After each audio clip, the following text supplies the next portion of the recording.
Good afternoon. Good afternoon to all these incredible leaders. I'm so looking forward to our conversation, and this being the first of many. I have talked with my team about how over many, many years, Pastor Brown knows this, I've always relied on our faith leaders to partner with us in the work we do, to help guide the work we do and inform the work we do. And so I'm so excited to see all of you. This is the Vice President of the United States official reception room, and you are among some of the first groups that I have met with in this room. You may see I brought in Frederick Douglass to join me. Actually, that was donated to us from my alma mater, Howard University. But I expect that he would be proud of the work that we will do in this room today and over the coming months and years. So thank you all. I'm honored to have you join us and be here this afternoon.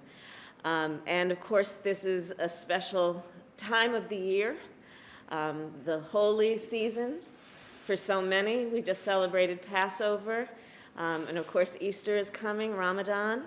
And this is a time, as we know, that is springtime, and here in Washington, D.C., the cherry blossoms are blooming, and around the world, we celebrate this time of year, spring, as a time of renewal and rebirth, a time when I think we know and believe that we can recommit ourselves to the values that we cherish and hold dear.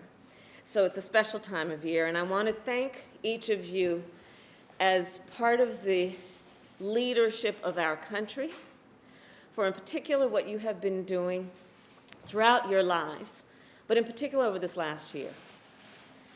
This last year, when we look at the incredible loss caused by the pandemic, and it's the loss of life, the loss of jobs, but for so many, the loss of hope. These have been such difficult times, dark times, where I think many, and sometimes even including myself, that have challenged our faith, our belief in what is possible, our question about why is this happening. And you all, throughout this time, have, as you always do, been a source of strength, a source of comfort, a source of counsel. You have worshiped with and held families virtually or in person who have experienced tremendous loss. It is our faith leaders. You have been housing the homeless. You have been feeding the hungry. This is what you do. And over this last year in particular, it has stretched the resources that are not only financial and physical, but spiritual. But yet you are unwavering. You are unwavering. And so I wanted to bring you together in this season to, first of all, thank you, and by extension, all of the leaders and our faith leaders around the country for the work you have done to be part of the strength and the guideposts and the pillars that in this moment of such turbulence have been holding up our ability to retain our faith and retain our sense of hope. So first, I want to thank you for all of that.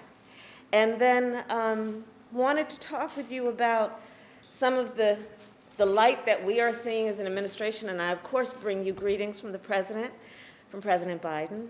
And we are seeing light that also comes from the work that we have a responsibility to do as elected leaders around, for example, the American Rescue Plan and the $1,400 checks, lifting half of America's children out of poverty. We're so excited about that. The work we are doing to hopefully help people survive through this moment so they can get back up on their feet. So we see light at the end of the tunnel, and in large part because of the vaccinations that are happening, because of vaccine. And so I want to talk with you about your thoughts about how we can, and you in particular, as our faith-based leaders, can help us to make sure that everyone, when it is their turn, gets a vaccine. And that is one of the first areas that I'd like to discuss with you, but also on my mind today, or what we need to do and collectively what we can do, informed by you, around what we're seeing around hate crime in America.